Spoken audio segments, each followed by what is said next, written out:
అన్ని ఉద్యోగాలకు రిటైర్మెంట్ ఉన్నది కానీ పొలిటికల్ లీడర్లకు మాత్రం రిటైర్మెంట్ లేదు.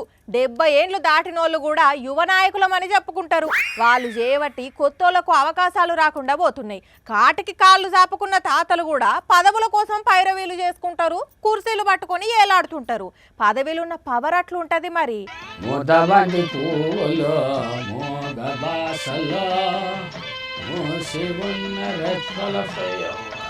ఆగో ఈ ముసలోడు ఎటో పోతున్నాడు.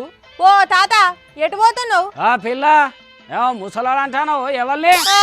ముసలోనివి కాకపోతే వయసు పిల్లగానివా? అవో వయసు పొలగాళ్ళకు నాకున్నంత దమ్మున్నదా? రమ్మను. ఎవడెత్తాడో రమ్మను, చూపిస్తాను. అంటే రాయి 16 ఒక్కలు కావాలేమనుకుంటానవా? అబ్బో మస్తు జోరు మీద ఉన్నావు. సంబంధం చూడాలనా? మళ్ళా పెళ్లి చేసుకుంటావా? ఏ పెళ్ళ ఊక నాకెవరు ఇస్తారు పిల్లరా? ఇస్తే చేసుకుంటావా ఏంది? చేసుకుంటా, చూడు రాదు మరి. ఎక్కడ ఆగుతలేవు కదా. మరి ఏందనుకుంటాను? చూస్తావా నా పవరా? ఓ ముసలోడా, రామకోటి రాసుకునే టైంలా స్టెప్పులేసుడు అవసరమా? అంటే ఏంది పిల్ల నువ్వు అనేది? ముసలాళ్ళు అయితే ఇక మూలకు కూర్చోవాలని అయ్యింది. మాకు అందరిలో ఎక్కడ ఎంజాయ్ చేయాలని ఉండదా?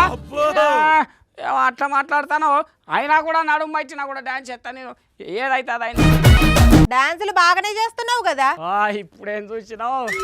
వయసులో ఉన్నప్పుడు అయితే బేకు డాన్స్ చేస్తే వాడకట్టోళ్ళు షాక్ అయి చూసేటోళ్ళు. ఇప్పుడు గినక బ్రేక్ డాన్స్ చేస్తావా ఏంది?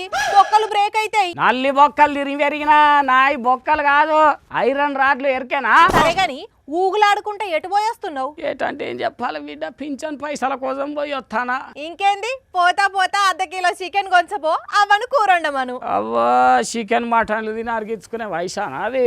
తినాలి తాత, తింటేనే బలం వస్తుంది. శాకాహార దినోత్సవం అట కదా ఇవాళ సంధిగా నీ సుధీరుడు బంద్ చేద్దాం అనుకుంటానా. బంద్ పెడతాయి కదా. మంచిదే కదా. సరే గాని ఆ సంచులు ఏమున్నాయి? ఇంట్లోనా? మా ముసలిదానికి ఒకటే పెయ్యి అంతగా అలవచ్చింది. మందు గోళీలు కొనుకొస్తానా అటు నుంచి వచ్చేటప్పుడు. అయ్యో కొడుకులు మన వాళ్ళు ఎటు పోయిండ్లు? అడ్డాల నాడు బిడ్డలు కానీ గడ్డాల నాడు బిడ్డలు చెప్పు బిడ్డ.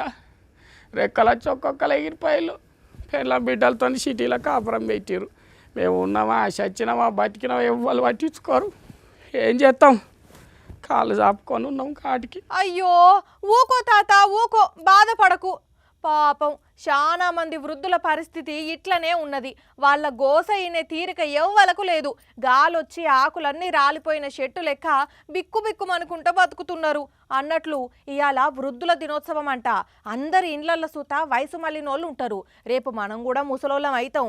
వాళ్ళని గసరించుకోకుండా అప్పుడప్పుడు వాళ్ళ దగ్గర కూర్చొని 2 మాటలు మాట్లాడితే వాళ్ళు మస్తు ఖుషి అవుతారు. అవునా కాదా?